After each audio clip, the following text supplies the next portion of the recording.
Welcome back, everybody, to another deep dive.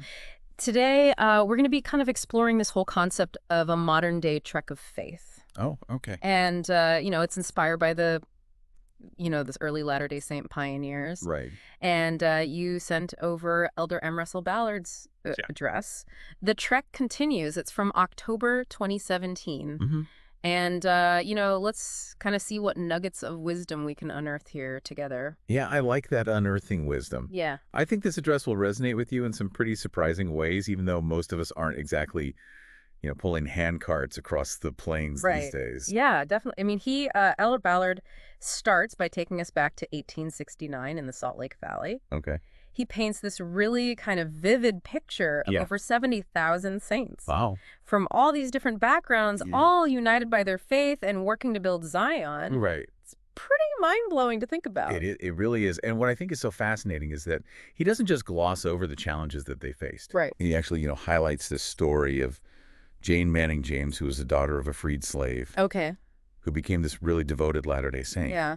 And her story is just this powerful reminder that this wasn't just a physical gathering. Yeah. It was a gathering of people who were facing these incredibly personal trials, Right. all while, striving to live the gospel. He even quotes her saying, Yes. "My faith in the gospel of Jesus Christ is as strong today, nay, it is, if possible, stronger than it was the day I was first baptized." Wow. I get chills every time I read that. Her words are so powerful because they really do point to, I think, one of the core principles Yeah. of Elder Ballard's message, Yeah. which is the enduring strength of faith, especially when things get tough. Mm-hmm. And I think Jane's story, like so many others from that time, reminds us that building Zion wasn't just about hammering nails and planting crops. Yeah. It was about choosing faith in the face of really difficult circumstances. So how does the story of literal treks across the plains connect to us today? Well, that's a great question. Yeah. And I think Elder Ballard makes a really fascinating point. Okay. He says that this trek is a really powerful metaphor for something we all experience, Oh, okay. which is our own individual journeys of faith. Okay. Like he's saying we're all on this trek of Mhm. some kind, Yeah. even if it doesn't involve covered wagons. Exactly. He's drawing this parallel Yeah. between the physical journey of the pioneers Mm-hmm. and then the spiritual journeys that we all undertake. Right. And he's really emphasizing that our connection to the past, Yeah. to those who came before us, Right. is vital for our faith today. Yeah, and to really drive that point home, he shares some very personal stories about his own pioneer ancestors, He does. including his great-grandmother, Margaret McNeil Ballard. Yes, Margaret's story is just incredible. Yeah, She embodies service in just such a tangible way, right. caring for the poor and the sick, Yeah. even preparing the deceased for burial. And it's a powerful reminder that true discipleship often manifests in those quiet acts of service, Mm-hmm. in the everyday moments where we choose to lift, other people's burdens. Makes me think, what are the sick and afflicted in my own life? Yeah. Where can I offer that kind of service? Yeah, what are the handcarts I'm pulling? Right. That's such a great question. Yeah. I think what Elder Ballard's getting at is that those acts of service, no Mhm. matter how small they seem, Mm-hmm.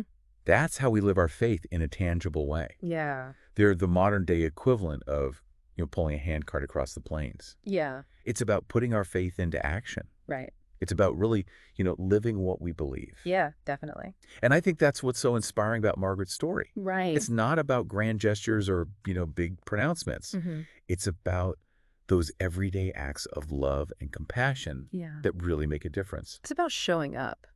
It is. Yeah. It is. And I think that's something we can all relate to. Right. No matter what our circumstances are, Right. we all have opportunities to serve others Yeah. and to make a difference in the world around us. Yeah.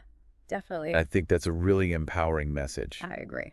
It means that we all have the potential to be modern day pioneers, Mm. to blaze our own trails of faith and service. And it's not about the destination. Right. It's about each step we take along the way. Exactly. Yeah. It's about the journey, Yeah. and it's about making each step count. And making those faith-filled footsteps. Exactly. Yeah. It's about putting our faith into action Mm. every day. Absolutely. And that's, I think, what makes this message so relevant. Right. It's not just about history. Yeah. It's about our lives today. Yeah, definitely. I love that. And it's a message that I think can give us all hope Great. and encouragement as we face the challenges of our own journey. I completely agree. So let's keep trekking Yes, let's do it. with faith in every footstep, I love it. and let's make a difference in the world, Yeah, absolutely. one step at a time. Awesome. Yep. All right, so I think that's a really good place to take a quick break. Yeah. We'll be right back. Sounds good. It's interesting how Elder Ballard acknowledges that the way we gather as Latter-day Saints has evolved, right? Yeah, it's not about physically migrating to one specific place anymore. Right. He points out that we now gather in over 30,000 congregations all over the world. Oh, yeah. But he also emphasizes that this core principle of gathering Right. remains the same.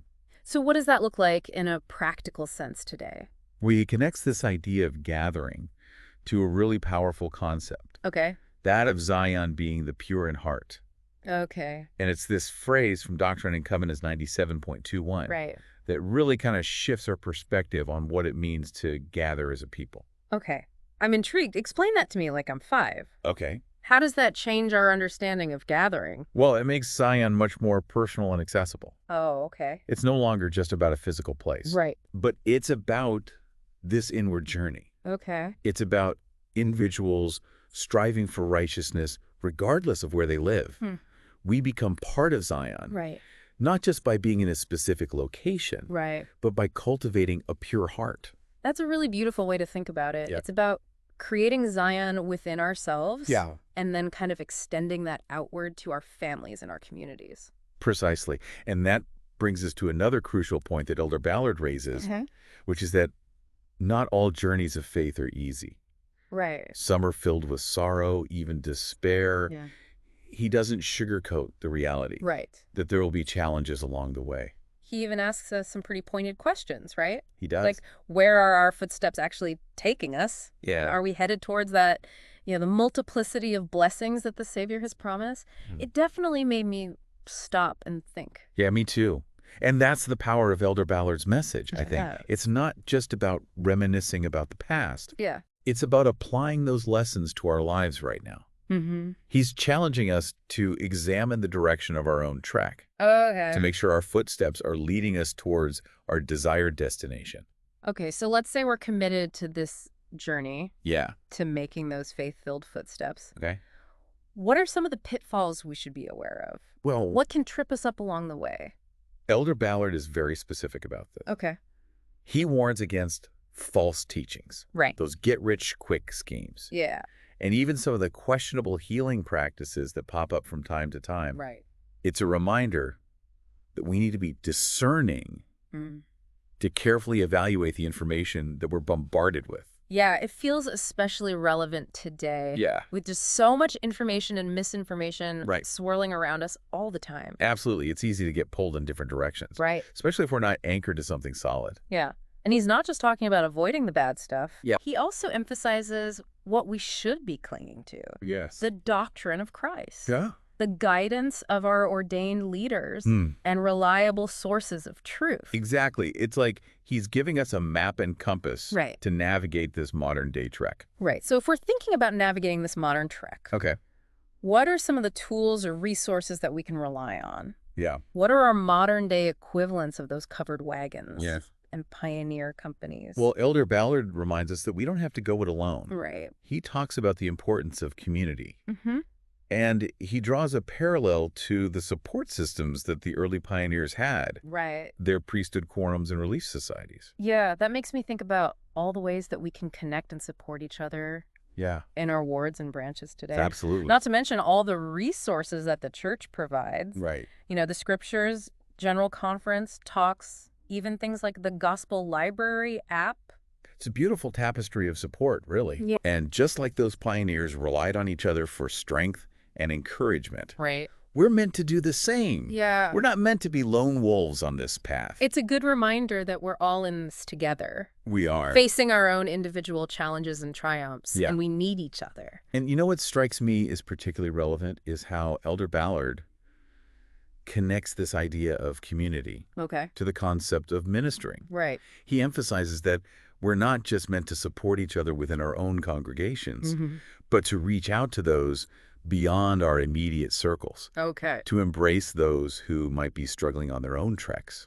Yeah, that's such a powerful point. It's so easy to kind of get caught up in our own little worlds. It is. But, he reminds us that our treks are kind of all intertwined here. We Mm. have this responsibility to, reach out to others, Wow. especially those who might be feeling lost or discouraged. Absolutely. And he makes this really compelling argument for why this is so important. Yeah. He says that by extending love and compassion to others, Mm-hmm. we're actually reflecting the very nature of God. Right. We're becoming more like the Savior who reached out to those who Yeah. are marginalized and in need. He even uses a really interesting phrase. Yeah? He says, the greatest blessing we can offer the world is the message of the restoration. Wow. It's like he's saying that sharing the gospel isn't just a duty, Right. it's a privilege, Yeah. a way to offer hope and healing Mm. to a world that desperately needs it. That's a great observation. And he goes even further by urging us to actively support our missionaries Right. in their efforts to share the gospel. Mm-hmm. And he's not just talking about passive support, Right. but about actively engaging in the work of bringing others to Christ. He even challenges us to think about how we can, eliminate prejudice in all its forms. Yeah. Whether it's racism, sexism, or any other kind of discrimination. Right. It's a reminder that the gospel is for everyone. It is. And that we have this responsibility to create a welcoming and inclusive community. And that brings us back to that beautiful image of Zion as the pure in heart. Right. It's this powerful reminder that building Zion isn't just about physical structures or geographical locations. Yeah. It's about creating a community of love and acceptance Mm-hmm. where everyone feels valued and belongs. So as we wrap up our deep dive here into Elder Ballard's address, Okay. what stands out to you as the most significant takeaway? What message do you think resonates most strongly for our listeners today? For me, it's that reminder that the trek continues. Right. Even though our journeys may look different than those of the early pioneers, Mm-hmm. the core principles remain the same. Right. Faith, resilience, service, and love. Yeah. And it's about taking those principles and applying them to our lives today Right. in our own unique circumstances. Yeah. It's such a powerful message of hope and empowerment. It is. We're not alone in this journey. We have each other. We have the support of the gospel, and we have the guiding hand of the Savior to lead us along the way.